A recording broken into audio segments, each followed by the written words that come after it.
Assalamualaikum warahmatullahi wabarakatuh.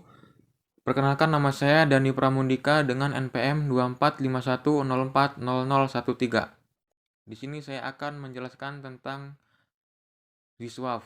Bagaimana pengertian Jiswaf, bagaimana perhitungannya dan siapa saja yang berhak menerima bantuan itu. Yang pertama ada zakat fitrah. Zakat fitrah adalah zakat yang wajib dikeluarkan oleh setiap muslim menjelang hari raya Idul Fitri sebagai bentuk penyucian diri setelah menjalankan ibadah puasa Ramadan dan sebagai bantuan bagi orang yang membutuhkan. Besaran dan cara pembayaran zakat fitrah dibayarkan sebesar makanan pokok yang di Indonesia umumnya setara dengan sekitar 2,5 sampai 3 kg beras per orang. Zakat fitrah juga dapat dibayarkan dalam bentuk uang sesuai harga makanan pokok yang berlaku di daerah masing-masing. Misalnya harga beras yang biasanya dikonsumsi adalah 15.000 per kilogram. Kewajiban zakat fitrah per orang 2,5 kg beras, perhitungannya 2,5 kilogram dikali 15.000 sama dengan 37,500 ribu rupiah. Jadi satu orang dapat membayar zakat fitrah sebesar 37.500 atau menyerahkan 2,5 kilogram beras. Jika dalam satu keluarga terdapat 4 orang, maka 4 dikali 37.500 sama dengan 150.000. Maka zakat fitrah yang harus dibayarkan keluarga tersebut adalah 150.000. Waktu pembayaran zakat fitrah dapat dibayarkan sejak awal Ramadan hingga sebelum pelaksanaan sholat Idul Fitri. Namun yang paling utama adalah pada akhir Ramadan sebelum sholat Idul Fitri. Penerima zakat fitrah diberikan kepada golongan yang berhak menerima zakat, terutama fakir dan miskin, agar mereka dapat merayakan Idul Fitri dengan layak. Zakat mal yaitu zakat yang dikenakan atas harta yang dimiliki seorang apabila telah mencapai jumlah tertentu, nisab, dan dimiliki selama jangka waktu tertentu, haul. Harta yang wajib dizakati, beberapa jenis harta yang wajib dizakati yaitu uang tunai dan tabungan, emas dan perak, hasil perdagangan, hasil pertanian, peternakan, investasi, dan pendapatan tertentu. Cara pembayaran umumnya zakat mal dibayarkan sebesar 2,5% dari harta yang telah mencapai nisab dan haul. Berdasarkan zakat untuk beberapa jenis harta tertentu dapat berbeda sesuai ketentuan syariat. Contoh perhitungannya zakat mal atau tabungan uang. Misalnya seseorang memiliki tabungan sebesar 100 juta dan telah disimpan selama 1 tahun haul. Karena jumlah tersebut telah melebihi nisab, maka wajib zakat sebesar 2,5%. Perhitungannya 1 juta dikali 2,5% sama dengan 2,5 juta. Jadi zakat mal yang harus dibayarkan adalah 2.500.000. Contoh perhitungan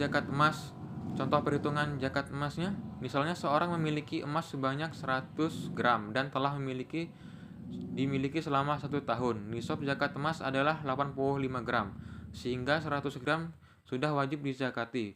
Perhitungannya 100 gram dikali 2,5% sama dengan 2,5 gram emas. Jika harga emas 1.800.000 per gram, maka 2,5 gram dikali 1.800.000 sama dengan 4.400.000. Jadi zakat yang harus dibayarkan sebesar 4.500.000 atau setara 2,5 gram emas.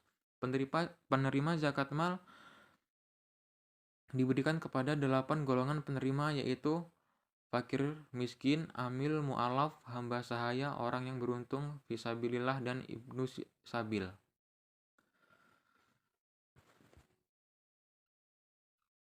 Selanjutnya ada infak. Infak adalah pengeluaran sebagian harta yang dilakukan seorang untuk kepentingan yang baik dan diridhoi Allah Subhanahu wa taala.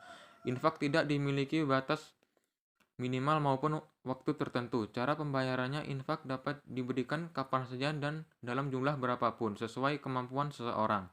baik melalui lembaga sosial, masjid, maupun langsung kepada yang membutuhkan. Penerima infak dapat diberikan kepada siapa saja yang membutuhkan bantuan seperti fakir miskin, anak yatim, lembaga pendidikan, masjid, dan kegiatan sosial lainnya. Selanjutnya ada sedekah. Sedekah yang dilakukan secara sukarela dengan tujuan mencari ridho Allah Subhanahu wa taala. Sedekah tidak hanya berupa harta, tetapi juga dapat berupa tenaga, bantuan, ilmu, maupun berupa perbuatan baik. Secara pelaksanaan, sedekah dapat dilakukan kapan saja tanpa batasan jumlah atau waktu tertentu. Penerima sedekah dapat diberikan kepada siapa saja yang membutuhkan dan bahkan dapat berupa kebaikan yang dirasakan oleh orang lain. Selanjutnya ada wakaf. Pengertian wakaf adalah penyerahan sebagian harta yang dimiliki untuk dimanfaatkan dalam jangka panjang demi kepentingan umum atau ibadah, sementara pokok hartanya tetap terjaga. Bentuk wakaf berupa tanah untuk masjid atau sekolah, bangunan, sumur, buku, uang. Cara pelaksanaannya, harta yang diwakafkan diserahkan kepada pengelola wakaf untuk dikelola sesuai tujuan wakaf. Penerima manfaat wakaf dapat dirasakan oleh masyarakat luas seperti jamaah masjid, pelajar, santri, dan masyarakat umum. Nisabnya batas minimal jumlah harta yang harus dimiliki seorang sehingga wajib mengeluarkan zakat. Jika harus belum mencapai nisab, maka zakat tidak diwajibkan. Contoh nisab. Untuk zakat mal yang berupa emas, nisabnya setara dengan 85 gram emas. Nilai nisab untuk harta lain menyesuaikan jenis hartanya. Pengertian haul. Haul masa kepemilikan harta selama 1 tahun Hijriah, 12 bulan kalender Islam, yang menjadi salah satu syarat wajib zakat mal. Ketentuan haul: apabila harta telah mencapai nisab dan dimiliki selama 1 tahun hijrah, maka pemiliknya wajib mengeluarkan zakat sesuai ketentuan yang berlaku. Kesimpulannya, nisab merupakan instrumen penting dalam Islam untuk mewujudkan kepedulian sosial dan pemerataan kesejahteraan. Zakat bersifat wajib bagi yang memenuhi syariat, sedangkan infak, sedekah, dan wakaf bersifat sukarela namun sangat dianjurkan dengan memahami nisab, haul, cara pembayaran, dan pihak yang berhak menerima. Umat Islam dapat menjalankan kewajiban dan amal sosialnya dengan benar. Hanya ini yang dapat saya sampaikan, kurang dan lebihnya saya mohon maaf, kepada Allah saya mohon ampun. Saya akhiri, wabillahi taufiq walhidayah. Wassalamualaikum warahmatullahi wabarakatuh.